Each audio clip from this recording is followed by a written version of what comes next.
Hello guys, welcome back to our channel. இன்னைக்கு நம்ம LeetCode Sandify ல இருந்து 63rd problem தான் பார்க்க போறோம். Before solving the problem, நம்ம question என்ன, அதுக்கான Python solution எப்படி நம்ம solve பண்றது அப்படினு பார்த்துட்டு straight away அதை நம்ம run பண்ணிட்டு submit பண்ண போறோம். So வாங்க இப்ப question என்ன அப்படின்றத பார்த்திடலாம். Question உடைய title பாத்தீங்கன்னா Unique Paths, which is a medium level problem. என்ன கொடுத்திருக்காங்கன்னா, there is a robot on a m cross n grid. The robot is initially located at the top left corner அப்படின்னு சொல்லியிருக்காங்க. அதாவது robot இந்த இடத்துல top left கார்னர்ல locate ஆகியிருக்கு. That is grid of 0 cross 0. அதாவது இது ரோ, இது வந்து காலம்.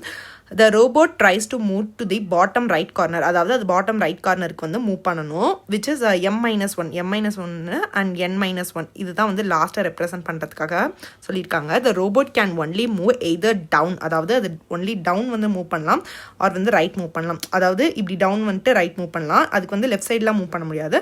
எய்தர் வந்து டவுன் மூவ் பண்ணலாம் or ரைட் வந்து மூவ் பண்ணலாம் அப்படின்னு சொல்லியிருக்காங்க. Given the two integers m and n, return the number of possible unique path that the robot can take to reach the bottom right corner அப்படின்னு சொல்லியிருக்காங்க. m and n வந்து கொடுத்துருக்காங்க. So robot வந்து அந்த பொசிஷனுக்கு ரீச் ஆக எத்தனை unique ways இருக்குது அப்படின்றத தான் நம்ம ரிட்டர்ன் பண்ண போகிறோம். The test cases are generated so that the answer will be less than or equal to 2 into 10 to the power of 9 அப்படின்ற கண்டிஷன் கொடுத்துருக்காங்க. ஃபர்ஸ்ட் எக்ஸாம்பிளில் பார்க்கலாம். இப்போ m வந்து 3 இருக்குது அண்ட் n வந்து 4 இருக்குது. விச் இஸ் ரோ வந்து 3 ரோ இருக்குது. ஸோ இது பார்த்தீங்கன்னா ரோ 1 ஃபர்ஸ்ட் ரோ, இது வந்து செகண்ட் ரோ அண்ட் இது பார்த்தீங்கன்னா தேர்ட் ரோ. ஸோ 3 ரோ இருக்குது அண்ட் காலம் வந்து பார்த்தீங்கன்னா 7 இருக்குது. ஸோ இது 1 காலம், 2 3 4 5 6 7 காலம்ஸ் இருக்குது. ஸோ இப்போ அந்த ரோபோட் இங்கேருந்து இங்கே வரத்துக்கு எத்தனை யூனிக் வேஸ் இருக்குது அப்படின்னு பார்த்தீங்கன்னா 28 இருக்குது. அண்ட் இதே மாதிரி m வந்து 3 கொடுத்துருக்காங்க, n வந்து 2 கொடுத்துருக்காங்க. விச் இஸ் ரோ வந்து 3 ரோ இருக்குது, காலம் வந்து 2 காலம்ஸ் இருக்குது. ஸோ இப்போ இந்த இடத்துல இருந்துச்சு அப்படின்னா அந்த ரோபோட் இங்கே ரீச் ஆக எத்தனை வேஸ் இருக்குது அப்படின்னு பார்த்தீங்கன்னா, ஒன்று it can go here and directly come, or இங்கே கீழே வந்துட்டு இப்படி மூவ் பண்ணி வரலாம் ஆர் இப்படி வரலாம். ஸோ மொத்தம் 3 பாசிபிள் வே இருக்குது. ஸோ அதை தான் அவுட்புட்டில் 3 கொடுத்துருக்காங்க. ஸோ அதை எக்ஸ்பிளைன் பண்ணியிருக்காங்க. ஃபர்ஸ்ட் வந்து ரைட் சைடு வந்துட்டு டவுன் மூவ் பண்ணலாம், ஆர் டவுன் மூவ் பண்ணிட்டு ரைட் மூவ் பண்ணலாம், ஆர் டவுன் வந்துட்டு ரைட் வந்துட்டு டவுன் மூவ் பண்ணலாம். ஸோ அந்த 3 பாசிபிள் வே தான் நான் சொல்லியிருக்கேன். ஸோ இது மாதிரி 3 பாசிபிள் வே இருக்குது. ஸோ அவுட்புட்டில் வந்து 3 அப்படின்றத கொடுத்துருக்காங்க. ஸோ இந்த ப்ராப்ளம் சால்வ் பண்ணுறது ரொம்பவே சிம்பிள். இப்போ இதுக்கான பைத்தான் கோடையே நம்ம டேரெக்டாக பார்த்தலாம். ரொம்பவே சிம்பிளாக தான் இருக்கும். இப்போ வந்துட்டு ஒரே ஒரு கிரிட் மட்டும் இருந்துச்சுன்னு வச்சுக்கோங்களேன், அது வந்து இப்போ ரோவும் இல்லை காலமும் இல்லை அப்படின்னா நம்ம வந்து 1 ரிட்டர்ன் பண்ணிடலாம். ஸோ அதுக்கான பேஸ் கண்டிஷன் தான் இந்த இடத்துல கொடுத்துருக்கேன். If m equal to 1 or n equal to 1 இருந்துச்சுன்னா, அதாவது ரோவும் காலமும் ஒன்றா இருந்துச்சு அப்படின்னா நம்ம ஃபைனலாக என்ன ரிட்டர்ன் பண்ணுறோம்னா ரிட்டர்ன் 1 அப்படின்றத கொடுத்துருக்கேன். நெக்ஸ்ட் வந்து ஒரு அரே கிரியேட் பண்ணிக்க போகிறேன். That is two dimensional list array வந்து கிரியேட் பண்ணுறேன். ஸோ அதோட நேம் வந்து டிபி அப்படின்றத வச்சுருக்கேன்.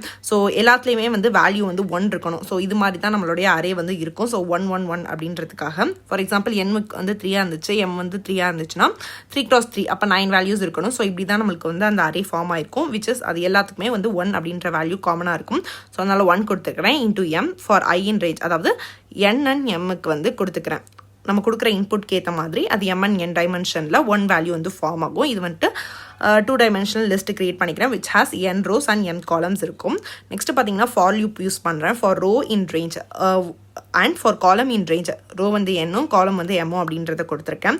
தென் பார்த்தீங்கன்னா ஒரு ஃபார்முலா இங்கே வந்து யூஸ் பண்ணியிருக்காங்க. இப்போ கரண்ட் செல் நம்ம ரீச் பண்ணுறதுக்கு நம்மளுக்கு என்ன ஃபார்முலா வரும்னா, வே ஃப்ரம் டாப்லேருந்து வர வே அண்ட் ஃப்ரம் லெஃப்ட். இப்போ இந்த இடத்துல இருக்குது அப்படின்னா லெஃப்ட்லேருந்து தானே நம்ம மூவ் பண்ணுவோம். ரைட்டை ரீச் பண்ண நம்ம எங்கிட்டேருந்து மூவ் பண்ணுவோம், லெஃப்ட்லேருந்து மூவ் பண்ணுவோம். ஸோ அதனால் வேஸ் ஃப்ரம் லெஃப்ட். இதுக்கு ஒரு ஃபார்முலா இருக்குது. That is DP of row column equal to first வந்து டாப்லேருந்து வரத்துக்கு டிபி ஆஃப் ரோ -1, ரோவில் ஒன்று மைனஸ் பண்ணுறோம் இன்டூ கால் ப்ளஸ் அதே மாதிரி லெஃப்ட்லேருந்து வரதுக்காக காலம்லேருந்து நம்ம ஒன்று மைனஸ் பண்ணுறோம், ரோ அப்படியே வச்சுருக்கோம். ஸோ இதுதான் அந்த ஃபார்முலா. ஸோ அந்த ஃபார்முலாவை தான் டேரெக்டாக நான் அப்படியே இந்த இடத்துல ஃபார் லூப்பில் யூஸ் பண்ணுறேன். ஸோ பார்த்தீங்கன்னா DP of row call equal to DP of row -1 into call plus DP of row into call -1 அப்படின்றது. லாஸ்ட்டாக வந்து என்ன ரிட்டர்ன் பண்ணுறேன் அப்படின்னு பார்த்தீங்கன்னா ரிட்டர்ன் டிபி ஆஃப் -1 அப்படின்னு கொடுத்துருக்கேன். அது வந்து லாஸ்ட்டை ரெப்ரசென்ட் பண்ணும். இது வந்து ரோ காலம், இதில் வந்து -1ன்றது லாஸ்ட் வேல்யூ. ஸோ அதனால ரோ அண்ட் காலமில் லாஸ்ட் வேல்யூ நம்ம பார்த்தோம்னா அந்த என் வேல்யூ, அதாவது அந்த ஸ்டார் இங்கே இருக்குல்ல, ஸோ ஃபினிஷ் பாயிண்ட்டை, ஸோ இதை ரெப்ரசென்ட் பண்ணுது. லாஸ்ட்டாக வந்துட்டு நம்ம அதை தான் ரிட்டர்ன் பண்ணுறோம். ஸோ இதான் ஓவரால் ப்ராப்ளம். இப்போ நம்ம அதை வந்து ரன் பண்ணிவிட்டு சப்மிட் பண்ணி பார்க்கலாம். நம்ம LeetCodeோட அஃபிஷியல் வெப்சைட் குள்ள போய்க்கலாம். ஆல்ரெடி 62 ப்ராப்ளம் சால்வ் பண்ணி நான் அப்லோட் பண்ணிட்டேன். நீங்க இன்னும் செக் பண்ணி பார்க்கலனா என்னோட LeetCode 75ன்ற பிளேலிஸ்ட் இருக்கும். ஸோ அதுல எல்லா ப்ராப்ளம்க்கான பைத்தான் சொல்யூஷன் இருக்கு, மறக்காம செக் பண்ணி பாருங்க. கொஸ்டின்கான ஆன்சர் நான் ஆல்ரெடி எக்ஸ்பிளைன் பண்ணிட்டேன். ஸோ இதான் கொஸ்டின் அண்ட் அதுக்கான ஆன்சர் தான் ஸ்கிரீன்ஷாட் எடுத்து அங்கே ஆட் பண்ணி உங்களுக்கு எக்ஸ்பிளைன் பண்ணேன். இப்போ அந்த கோட் வந்து நம்ம ரன் பண்ணி பார்க்கலாம். உங்களுக்கு இந்த வீடியோல ஏதாவது ஒரு இடத்துல டவுட் இருந்துச்சு அப்படின்னா கீழே மறக்காம கமெண்ட்ல கேளுங்க. கோட் பாத்தீங்கன்னா சக்சஸ்ஃபுல்லா ரன் ஆகிருச்சு. ஸோ ரன் ஆகி முடிச்ச உடனே கோட் வந்து நீங்க சப்மிட் பண்ணிருங்க. அண்ட் பாத்தீங்கன்னா கோடுமே அக்செப்ட் ஆகிருச்சு. ஸோ நெக்ஸ்ட் வீடியோல பார்க்கலாம். until then bye from me.